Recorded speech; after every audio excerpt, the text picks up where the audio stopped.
Ligayang pagbabalik mga kasolid, pambansang kamao na si Manny Pacquiao, walang pag-asang manalo. Yan nga naging pahayag nitong si Eddie Hearn.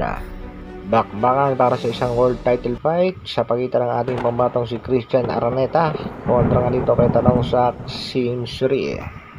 Yan ang ating mga pag-uusapan mga kasolid, pero bago yan, pa-like, pa-share at pa-subscribe naman ng ating munting channel. Para sa ating unang balita mga kasolid, nalalapit na ang laban ng ating pambansang kamao na si Manny Pacquiao. Yan nga ay gaganapin ngayong buwan ng July. Pero may matinding banat nga itong si Matchroom Boxing Promoter, Mr. Eddie Hearn. Wala nga daw kapag pag-asang manalo itong si pambansang kamao Manny Pacquiao kontra dito kay Mario Barrios. Ito nga mga kasolid, ang naging pahayag nitong si Mr. Eddie Hearn. Brutally honest on Pacquiao versus Barrios, I don't think he has a chance at all. Parang nga dito kay Mr. Eddie Hearn, kahit saang anggulo tingnan ay walang kapag-asang manalo itong si Pacquiao dito kay Barrios. Dagdag pa nga nitong si Hearn, mabubugbog lang itong si Manny Pacquiao. Tila may pagkakahawig naman sa mga sinabi ni Manong Chavit Singson na matigas nga daw ang ulo nitong si pambansang kamao Manny Pacquiao. Medyo malabo nga rin daw makuha nitong si Manny Pacquiao ang panalo, pero banat at dagdag naman itong si Manong Chavit Singson posibleng manalo kung makakachamba daw itong si Pacquiao. Bagamat ganoon ang sinabi nitong si Chavit Singson, ay personal pa rin siyang manonood ng laban bilang pagsuporta dito kay Manny Pacquiao, kaya abangan natin mga kasolid ang laban ni Pacquiao at Barrios. Sa kabilang dako, Jaime Munguia hindi makapaniwala sa naging resulta ng kanyang anti-doping test. Throughout my boxing career, I have undergone numerous anti-doping tests and have never tested positive. Dagdag pa ni Munguia, hindi niya alam kung paano siya naging positibo.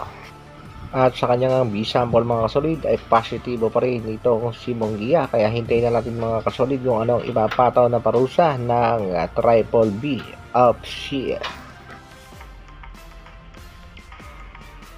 Sa kabilang balita naman mga kasolid, ang pinakihintay na oportunidad at ang laban ng ating pambatong si Christian Araneta na may kartadang 25 wins, 20 knockouts, merong 2 talo kontra nga sa pambato ng Thailand na si Tanong Sak Simsri na meron namang kartadang 38 wins, 34 knockout at 1 talo.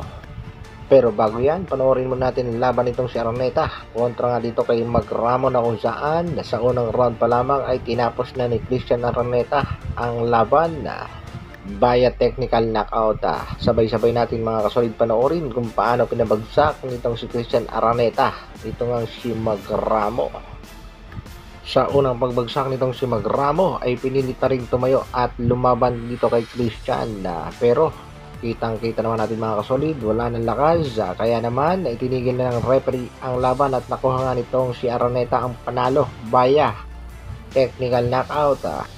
At sa naging laban naman itong si Tanong Sak Simsri kontra nga sa ating pambato na si Miel Fajardo. Ito nga mga kasolid, at nakuha rin itong si Tanong Sak Simsri ang panalo via decision.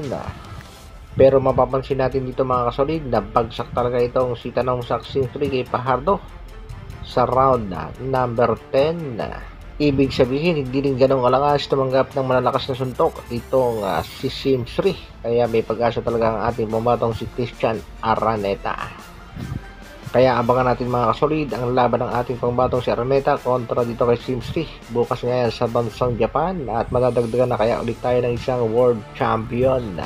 At para naman sa ating huling balita mga kasolid, ang mensahe ni Cuadro Alas, it's my boy, huwag mainip, abang-abang na naman. Sa tingin nyo mga kasolid, meron nga kayang ikinakasang laban ang nag-iisang angas ng Pinas? Isang komento naman dyan. Hanggang dito na lang, maraming salamat sa patuloy na pagsuporta at panonood. Mabuhay, Dr. Alvin Vlogs.